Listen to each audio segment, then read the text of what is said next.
de nombreuses entreprises meurent avant même d'avoir vu le jour. C'est pour cela que nous sommes venus à la rencontre d'un expert en la matière. Il s'agit d'un professionnel qui a tellement d'années d'expérience, plus de 20 ans dans le domaine de cette expertise. Il est celui-là qui booste les performances du personnel quand les gars sont découragés. C'est pour cela qu'aujourd'hui, nous lui avons accordé une minute dans l'émission La Minute du Digital et il va partager avec nous son expérience et son savoir-faire.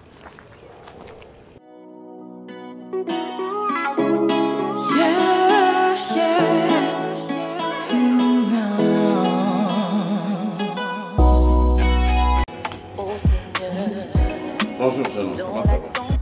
Ok, bonjour. Je suis Dieudonné Tietse, directeur général et promoteur du groupe PANES. Donc PANES, c'est un groupe qui a essentiellement 3 activités. Une activité de formation et de conseil en gestion, entendu management stratégique et opérationnel, gestion des ressources humaines, gestion des performances et d'autres sciences connexes. À côté de ça, nous avons également une activité informatique qui est toute une filière professionnelle dans laquelle nous faisons autant ce qui est quincaillerie que tout ce qui est solution, développement, accompagnement dans la transformation digitale, à tel point que nous avons créé un département qui s'appelle PANES Digital Center. Il faut dire que la 3e activité qui constitue notre groupe aujourd'hui, c'est essentiellement de l'académie. Et nous avons donc créé un département académie qui comprend aujourd'hui 2 écoles. Une école à Douala, une autre école supérieure à Yaoundé. Et dont le but, c'est justement de préparer les étudiants à obtenir des diplômes académiques, mais des diplômes académiques particuliers, essentiellement orientés vers les métiers de l'entreprise et l'entrepreneuriat. C'est pour ça que notre slogan, c'est être l'école de l'entrepreneuriat et l'école des métiers de l'entreprise. Donc, la finalité de cette entité-là, c'est justement de préparer des étudiants qui, une fois rentrés sur le terrain, sont directement opérationnels. C'est-à-dire, nous travaillons vraiment à nous connecter aux besoins réels des entreprises camerounaises, mais également sur le plan mondial avec l'ensemble des partenaires stratégiques que nous avons développés. Donc voilà globalement qui je suis. Je peux également ajouter là-dedans qu'il y a des grandes idées, des grands projets que j'ai personnellement portés avec mon équipe. C'est notamment les Journées nationales du management qui en sont à leur 15e édition aujourd'hui. C'est le système de gestion des performances qui a été mis en place et qui fonctionne dans une trentaine d'entreprises. C'est aujourd'hui un gros logiciel de gestion des ressources humaines qui s'appelle 6RH. C'est les JPOC, Journées des organisations publiques. Et aujourd'hui également, c'est des parcours de formation certifiants, autant en management stratégique, en management opérationnel, que dans le domaine de la formation des formateurs. Donc voilà en quelques mots ce que je peux dire de qui je suis relativement au domaine professionnel. Je n'aborde pas le domaine familial qui me semble privé pour le moment. D'accord. Vous l'aurez remarqué, il a une aptitude et une aisance en art oratoire. Il s'agit effectivement d'un expert dans le domaine de performance en entreprise. Alors aujourd'hui, nous allons un peu savoir plus de lui. Monsieur Tietse, quel est votre parcours académique? Alors, quand j'explique souvent mon parcours académique aux gens, ils ont de la difficulté à comprendre. Alors, parce que j'ai un parcours un peu atypique. Atypique parce que j'ai commencé par faire du secrétariat quand j'étais au lycée. Donc, j'ai fait les techniques administratives au lycée. Et après, je suis rentré à l'école normale où nous avons fait de la pédagogie appliquée à la gestion de façon globale, intégrant tout ce qui est structure d'entreprise, tout ce qui est management, tout ce qui est ressources, humaines, je voulais dire. Et donc, quand je sors de l'école, j'ai ce profil de formateur, mais un peu différencié. Pourquoi? Parce qu'en même temps que je suis l'école normale supérieure de Douala, j'ai l'opportunité de co-chambrer à la Cité avec quelques amis de l'ESSEC de Douala. Et je peux dire que je m'organisais à tel point que je faisais en même temps mes cours de l'ESSEC, mes cours de l'ENSET, et je faisais également, je parcourais également les cours de mes camarades de l'ESSEC de Douala. Je peux également dire tout particulièrement que je travaille également parce que je fais partie des rares étudiants qui en 3e année de l'école normale étaient déjà responsables dans des entreprises. À côté de ça aussi, j'avais une activité commerciale. Je faisais également un peu du commerce, je vendais des livres et ainsi de suite.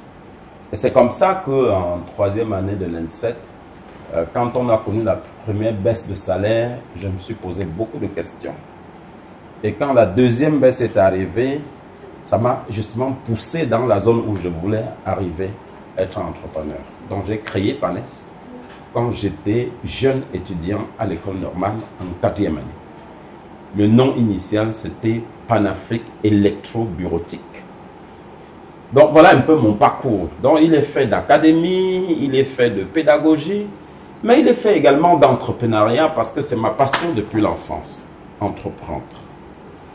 Qui aurait pu dire un instant que c'est impossible de joindre à la fois l'école et le savoir-faire? Ça veut dire entreprendre et en même temps faire l'école. C'est tout à fait aberrant de penser cela aujourd'hui parce que nous nous rendons compte que Monsieur Tietse ici présent l'a bel et bien fait et aujourd'hui il est à la tête d'une très grosse entité au Cameroun.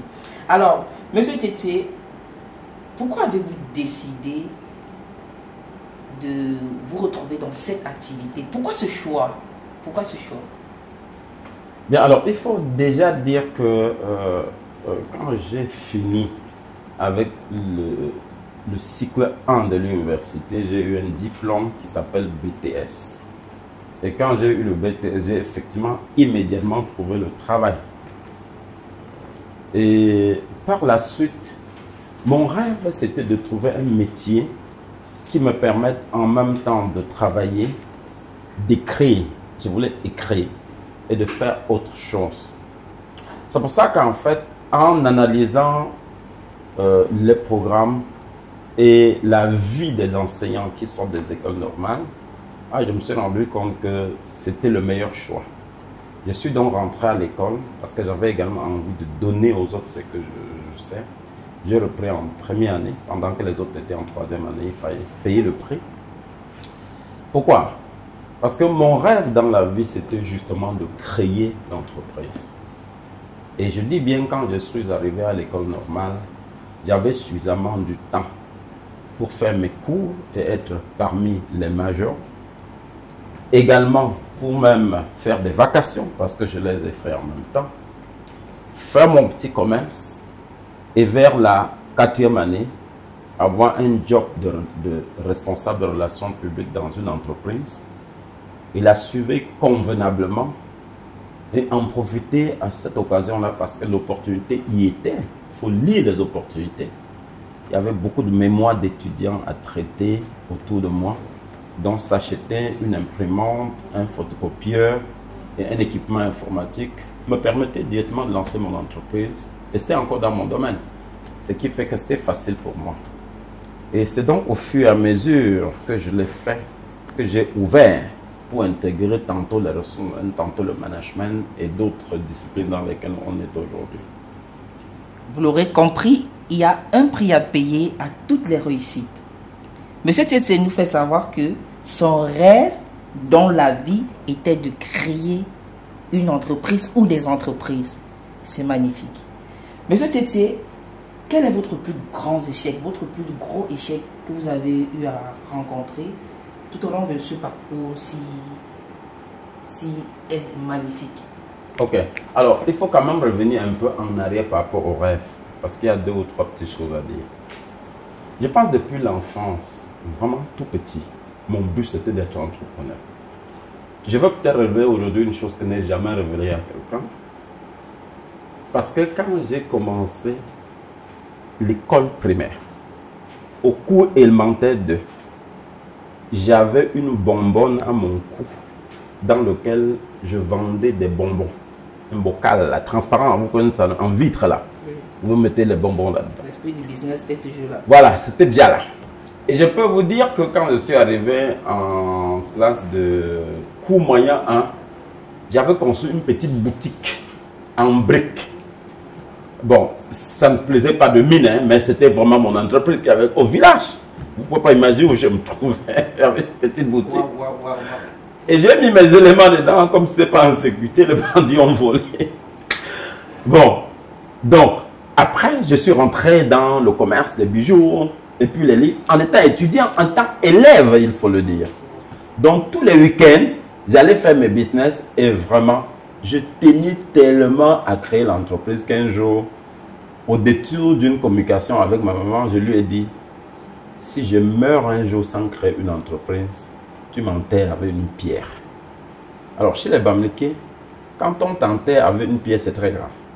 Ça veut dire que tu n'as rien apporté à ton environnement. Parce qu'en fait, on dit là que la pierre n'apporte rien à l'environnement. Donc, c'est pour dire que c'est vraiment un rêve d'enfant, à tel point que quand je dormais au lit, je rêvais et je voyais l'entreprise. Alors, l'image la plus récente dont je me rappelle, c'est un immeuble dans lequel je suis en haut et en bas avec mes collaborateurs qui avaient des voitures rangées. Ça, c'est l'image que j'avais. Je crois que ça devait être en fin de mon deuxième cycle universitaire. Et aujourd'hui, je pense que je l'ai réalisé. Cette histoire me tenait tellement à cœur et elle continue à me tenir à cœur. Non seulement pour moi-même, mais surtout d'entraîner les jeunes comme vous. Parce que j'estime que mon parcours m'a permis de connaître beaucoup de choses, beaucoup de succès, beaucoup d'échecs, mais aussi beaucoup de leçons. Et je pense que notre responsabilité aujourd'hui, c'est de vous faire gagner en temps, les jeunes. De vous amener à aller plus vite en évitant de commettre certaines erreurs évidentes que nous avons commises. Et puis maintenant, de vous apporter l'appui nécessaire, de vous tenir les mains pour ouvrir une porte par-ci, par-là, plaider pour vous auprès d'une banque, auprès d'un chef d'entreprise, et puis vous aider à développer le profil, le comportement d'un vrai entrepreneur. Parce que je peux vous dire aujourd'hui qu'après 1000 réflexions, être entrepreneur demande des attitudes et comportements spécifiques. C'est un profil particulier. Ce n'est ni le profil de quelqu'un qui sort d'une grande école de commerce, ni d'une école d'ingénieur. Bref, on peut partir de partout et créer une entreprise. Je pense aujourd'hui, je peux dire très humblement que ma premier échec se passe dans mon projet de restaurant. J'avais créé un restaurant qui s'appelait l'Africaine. Parce que je voulais créer et faire des mets africains. Mon rêve à l'époque, c'était que quand on voyage en avion, qu'on soit dans un 5 étoiles à Paris, qu'on voit le bon couscous, maïs, la faim, qu'on voit le bon bongo chobi sur une table là-bas, qu'on voit du bon pilet de pommes ou alors du hachou, je n'en sais rien. Mais c'est un projet intéressant aussi. Oui, mais c'est un projet intéressant, sauf que j'ai échoué. Parce qu'à l'époque, quand j'ai créé le projet, il marchait assez bien. Mais en fait, c'était derrière les épaules, à Douala. Et ce qui s'est passé, c'est que la route qui est derrière les épaules, on a mis à peu près 4 années à la construire. Et en 4 années, puisqu'il y avait un fossé entre mon restaurant et la route, c'était difficile d'entrer. Ce qui fait qu'à la fin, vraiment, à force d'attente, à force de perdre l'argent parce que la route ne se terminait pas, on a été réaliste pour dire qu'on ferme le restaurant. Mais ce n'est que partie remise. Parce que la restauration, je peux le dire, avait un bar clean. Un lieu où les gens viennent, ils sont contents en partant. Je peux vous assurer, c'est mon métier de la retraite. Donc, je dis rendez-vous dans 10 ans. On aura un bon petit restaurant quelque part avec un très bon petit bar. Monsieur Tsetse, il ne lâche pas et il ne lâchera jamais. Déjà par son histoire, vous voyez que tout petit, il a gardé ses rêves, il a gardé ses convictions et aujourd'hui, il en est là et il les vit présentement. Monsieur Tsetse, on va vous demander, qu'est-ce qui, dans votre métier, quelle est la partie la plus difficile couramment? Quelle peut être la difficulté que vous rencontrez couramment au cours de vos exercices? Alors, je voudrais, avant d'arriver là, vous parler comme d'un autre échec. Parce que quand on crée une entreprise et qu'on met des gens ensemble, le but c'est que tout le monde aille jusqu'au bout. Bon, j'ai quand même certains des entreprises dans lesquelles, chemin faisant, on a eu des associés qui n'avaient pas les comportements qui permettaient qu'on travaille avec eux. Donc, même s'ils ont vendu leur action volontairement et se sont retirés, parce que tantôt ils ne voulaient pas travailler, tantôt ils ne respectaient pas les règles et les normes, tantôt ils voulaient se donner des passes droits. Il restait quand même que mon but au départ n'était pas que les gens se retirent. Mon but au départ, c'était qu'on aille ensemble, qu'on se tolère et qu'on se comprenne. Donc on apprend aussi, et ça j'en profite pour dire aux jeunes, faites attention quand vous choisissez vos partenaires. Il faut que vous les choisissez non seulement sur la base de compétences techniques, mais vérifiez à ce que vous partagez les mêmes valeurs, à peu près la même vision, le même champ de vision, je veux dire, et qu'après, votre culture de la performance et l'entreprise soient au moins compatibles. Alors, la question que vous m'aviez posée, c'était celle de savoir... Quelles sont les difficultés que vous rencontrez au quotidien au cours de votre exercice? Alors, les difficultés qu'on rencontre dans l'exercice sont de 3 ordres. D'abord, il faut parler des difficultés géostratégiques. Ça veut dire que quoi? Quand vous travaillez, faites du business dans un pays comme le Cameroun, qui est situé en Afrique centrale, dans une zone qui a été colonisée, vous subissez les effets lointains de la colonisation. Parce qu'il faut dire aujourd'hui que les débouchés sont relativement fermés chez nous. Parce que la cartographie que les dominateurs de ce monde ont faite et le type de répartition des rôles qu'ils ont donnés ne préparait pas les pays africains à se trouver dans le secteur du conseil et de la matière grise où je me trouve. En fait, c'était l'affaire des autres. Je pense qu'on en parle longuement aujourd'hui et très largement pour dire que l'Afrique était définie, était faite pour vendre ses matières premières et consommer le surplus de production qui devait se passer aux États-Unis ou ailleurs, comme l'ont défini le fameux Kissinger, qui aujourd'hui n'est certainement pas un bon nom pour notre histoire, il faut le dire. Donc voilà la première difficulté, c'est que sur le plan géostratégique, ce n'est pas évident. Maintenant, sur le plan méso ou bien national, l'autre difficulté, c'est qu'on ne se sent pas suffisamment compris par les pouvoirs publics. Nous, on pense que quand on prend certaines décisions politiques, on n'intègre pas toujours suffisamment les préoccupations de l'entreprise. À tel point qu'on est quelquefois amené à se demander si nos gouvernements globalement, je dis en Afrique centrale, comprennent bien que c'est en faisant la promotion de l'entreprise que celle-ci va gagner de l'argent, payer des salaires, payer des impôts, qui vont effectivement permettre à l'État de se financer. Et à cela, j'ajouterai une difficulté majeure, qui est le rétrécissement du marché en Afrique centrale, avec le fait que le commerce interrégional ne marche pas. On peut dire gentiment que l'échange dans la zone Afrique centrale est de 5%.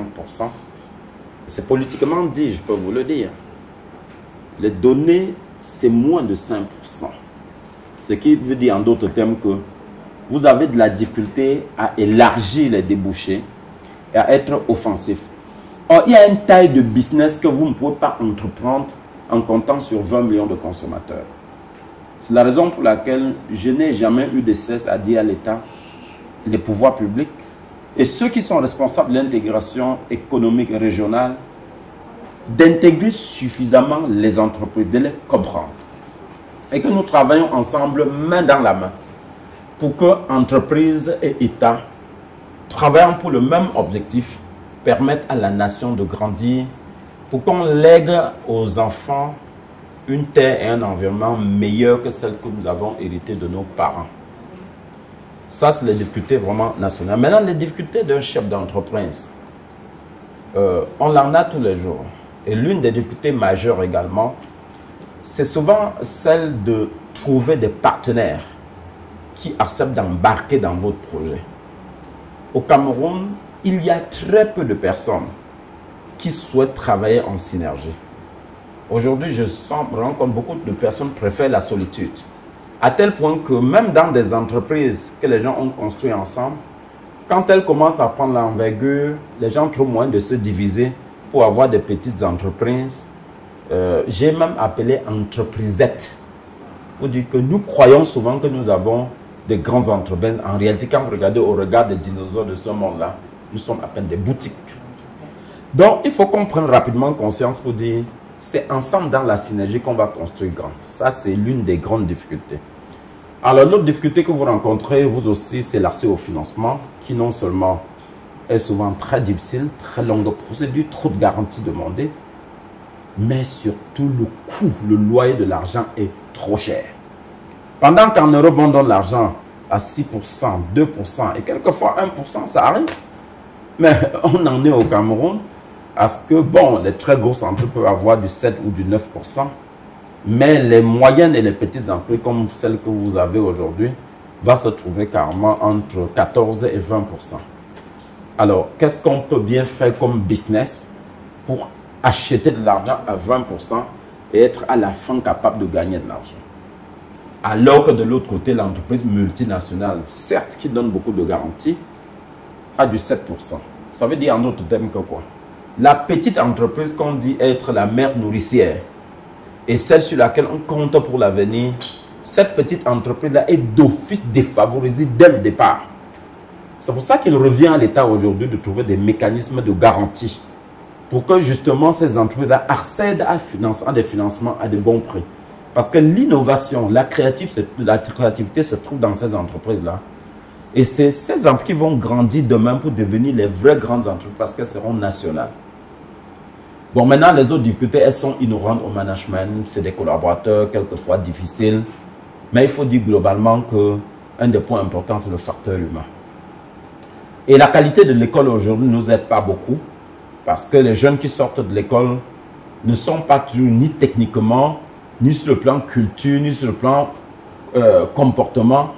Ils ne sont pas en adéquation avec les exigences de l'entreprise. Donc, on va souvent prendre 1 à 2 années pour apprendre à un jeune qui sort d'une grande école comment on vit dans l'entreprise, ce que c'est que l'entreprise. C'est un peu pénible. Alors que de l'autre côté, chez les compétiteurs, en Allemagne, par exemple, un gars ou aux États-Unis, un gars qui sort de l'école, en Chine, un gars qui sort de l'école est immédiatement opérationnel. Donc, vous passez 2 années à payer des salaires à quelqu'un qui ne sait même pas pourquoi il est là. Donc, c'est ça la difficulté. Et c'est pour ça que nous avons créé Peace Université. Et c'est pour ça que nous exhortons l'État à être beaucoup plus flexible et à laisser une marge de manœuvre aux écoles pour qu'elles puissent doper les contenus des formations pour l'orienter vers les réalités du marché et l'avenir qui se profile avec l'intelligence artificielle et bien d'autres choses qui doivent être prises en compte malheureusement. Sinon, on risque d'avoir des écoles qui nous forment à tout sauf à ce qu'il faut. Nous prions encore l'État de vraiment regarder parce que c'est clair et normal que les plus grandes caisses d'économie ou les plus grandes entrées d'argent d'un État quelconque proviennent des entreprises. Alors l'État devrait évidemment mettre dans ses projets les entreprises afin de pouvoir voir plus grand et pouvoir prévoir un monde meilleur dans notre situation géoéconomique, géopolitique et voilà, géofinancière. Nous allons parler sur ce volet. Vous demandez quels sont vos plus grands challenges. Alors, les challenges, on en a. Ma passion aujourd'hui, c'est d'accompagner les jeunes. Ce qui fait partie vraiment de mes challenges aujourd'hui. Mes challenges, c'est vraiment participer à construire la masse critique des gestionnaires, des promoteurs, des managers et des leaders dont le continent africain a besoin pour entreprendre un développement durable et soutenu. Parce que je souhaite vivement qu'à la fin du 21e siècle, l'Afrique se retrouve toutes ses lettres de noblesse. On ne peut pas dominer l'histoire de l'humanité pendant 3800 années et se trouver au niveau où nous trouvons, alors que tout porte à croire, fort heureusement, que l'Afrique est non seulement le berceau de l'humanité, mais le berceau de toutes les sciences, le berceau même de la puissance, le berceau de la religion monothéique. Et il est important que, à la fin de ce siècle, que tout soit mis en œuvre pour que nous y soyons. Et moi, je ne peux qu'apporter ma contribution. Alors, l'autre challenge majeur que j'ai, et ça c'est peut-être à court terme, c'est d'avoir l'université panafricaine, la plus puissante en matière de stratégie, de management, de IT, je vais dire informatique. Parce que j'ai la nette impression qu'aujourd'hui, l'équation du développement de l'Afrique va passer d'abord par de bons leaders.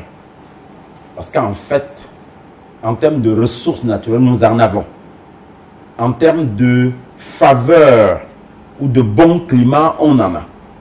En termes de main-d'œuvre, on a 60% des jeunes que raffole aujourd'hui le Canada. Et d'autres pays qui ont des programmes d'attraction des compétences de haut niveau. Donc je pense que l'Afrique, peut-être ces gens partent, c'est bien, mais qu'ils pensent surtout qu'ils doivent revenir. Je voudrais qu'ils comprennent qu'ils sont en mission pour comprendre, pour s'intégrer et nous ramener en Afrique d'ici 20 à 30 années des éléments qui vont vraiment nous permettre de solidifier et d'impulser notre développement. Donc mon challenge, c'est de réussir cette université-là qui est déjà presque prête parce qu'à Douala, on a piste université qui existe. À Yaoundé, on a IHTM, ça fait 3 années qu'on existe déjà. C'est une école particulière à laquelle j'invite les gens à s'y intéresser. Donc, le dernier challenge aujourd'hui, c'est justement d'impacter le système de gestion des performances des entreprises. Et de ce côté, on a créé un outil qu'on appelle système de gestion des performances, dont le but, c'est vraiment d'accélérer les performances. Et puis, on a un autre outil que nous appelons 6RH. C'est un gros producteur de gestion des ressources humaines. Et vous avez pu donc constater que l'être humain est au cœur de ma dynamique. C'est vraiment à elle. Notre métier aujourd'hui, c'est développer le focus stratégique des entreprises. C'est mettre en place le système de gestion des performances pour canaliser les énergies. Mais c'est également former les managers qui vont piloter ce système-là pour que la performance soit accélérée et pérenne. L'être humain demeure et reste le centre et le cœur de toutes les stratégies qu'une entreprise ou une entité peut développer. Cela est indéniable. Alors, Monsieur Tétié, nous allons vous demander, durant votre parcours, quels a été les mentors, parce que vous avez donné 2 mentors, qui vous ont inspiré? Alors, moi, les mentors, j'en ai eu par niveau, hein. Quand j'étais à l'école primaire, mon maître du cours moyen 2 était mon mentor. Et d'ailleurs, je l'ai gardé jusqu'à ce qu'il parte de cette terre. Je pense que j'ai même reçu sa fille qui a travaillé avec moi avant d'aller à Paris. On a gardé de très bons rapports. Je dis que je sais garder mes mentors. Wow. Alors, mon second mentor a été mon professeur d'économie, un certain monsieur Bouillon Emmanuel, pour qui j'ai beaucoup de respect. Et qui est resté avec moi. Donc, il est consultant chez Panes. Je suis très content de lui. Alors, mon autre mentor a été un certain docteur TJ, Justin, un homme extraordinaire, qui connaissait tout, qui connaissait la pédagogie. Il m'a tenu la main dans le conseil. Il m'a accompagné, paix à son âme. Il n'est pas là aujourd'hui. Il n'est plus là. Et j'estime pour moi c'est quand même une grosse perte pour ce continent parce que s'il avait été là, Dr TJ, je pense que beaucoup de choses changent rapidement. Des gens comme lui, il en faut énormément. Il en faut énormément. Alors, vous avez demandé quel est votre mentor maintenant. Alors, si j'avais à me chercher un mentor aujourd'hui,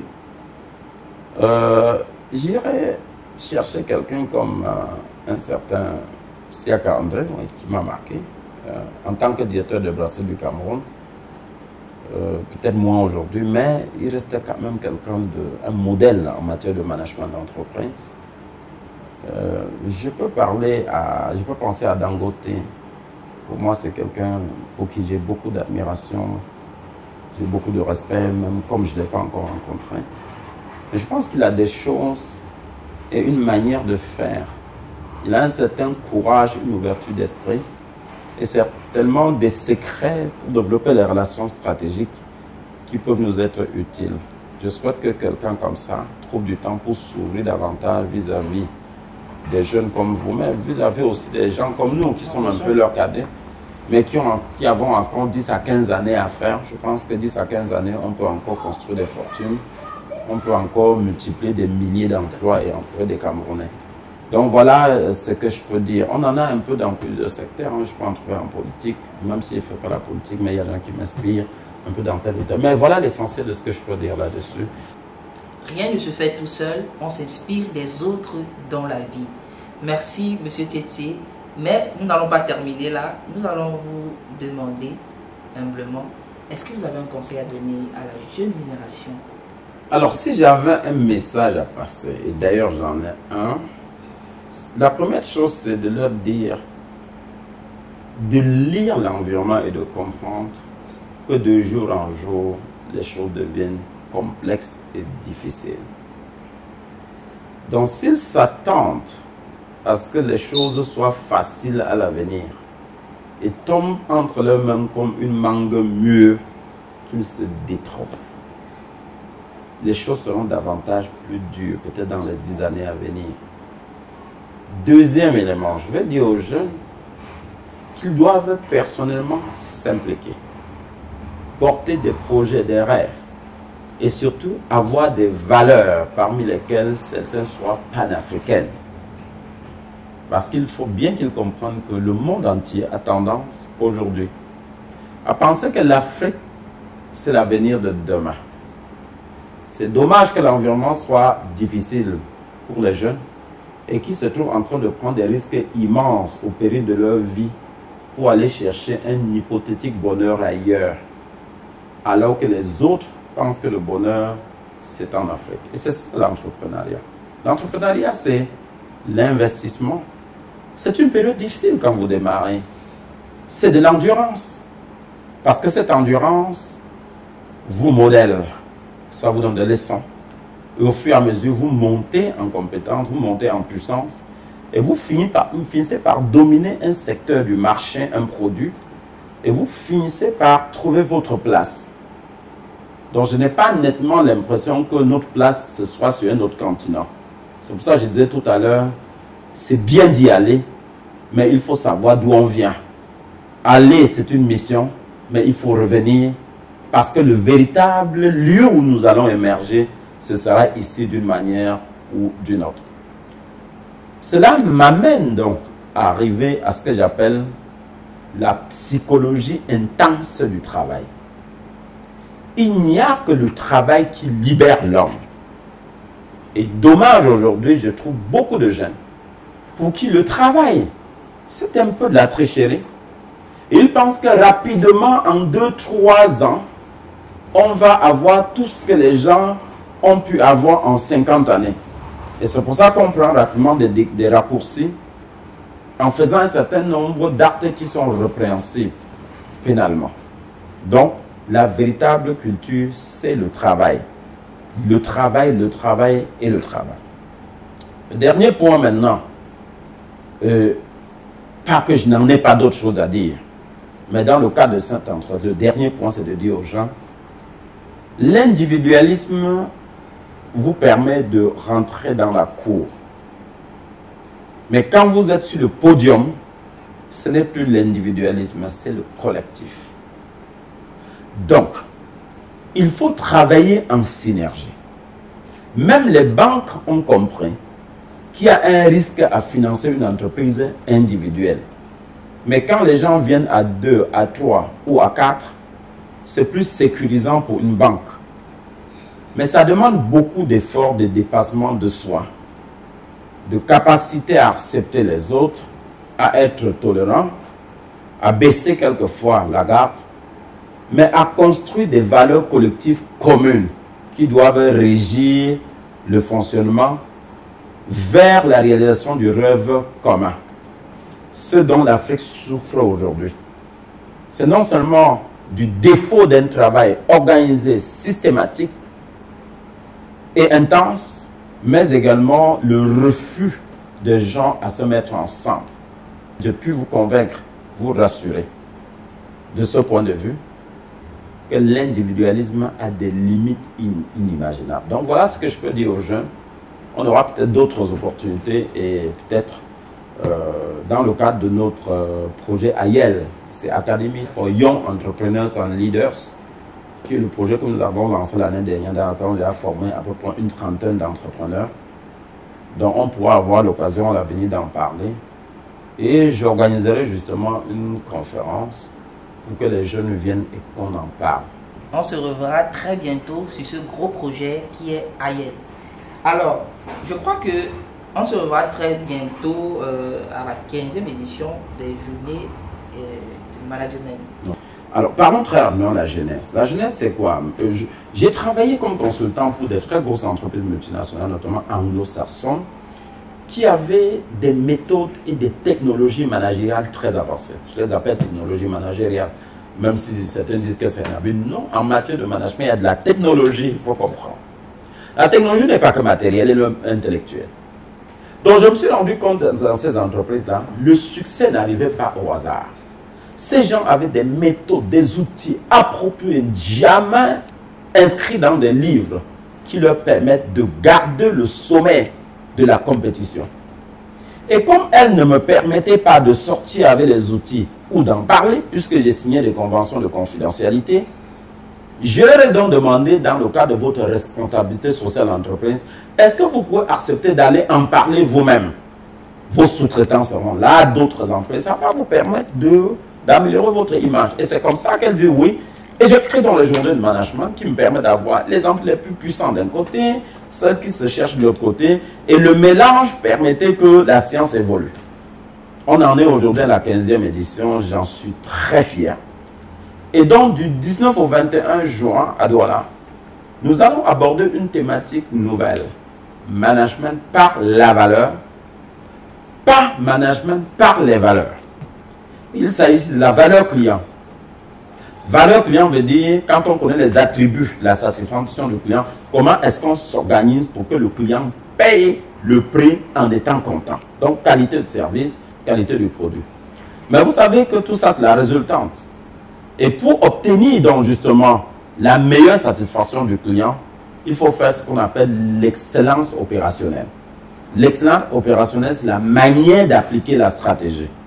Donc nous allons pendant cette rencontre-là discuter énormément sur comment on met en place un système de management par la valeur et comment on met en place les outils d'excellence opérationnelle pour piloter la performance afin d'accroître la satisfaction du client, de maîtriser la qualité, de réduire les dépenses, mais surtout de booster la rentabilité de l'entreprise en rendant les hommes contents et heureux et en protégeant naturellement l'environnement de notre entreprise, cette terre que Dieu nous a donnée en commun comme unique lieu de vie et dont nous avons la responsabilité de protéger. Donc, j'invite ceux qui sont intéressés à nous contacter pour la date du 19 au 21 juin à Douala, au siège du GCAM. Et donc, le prochain rendez-vous, c'est du 19 au 21 juin au GCAM.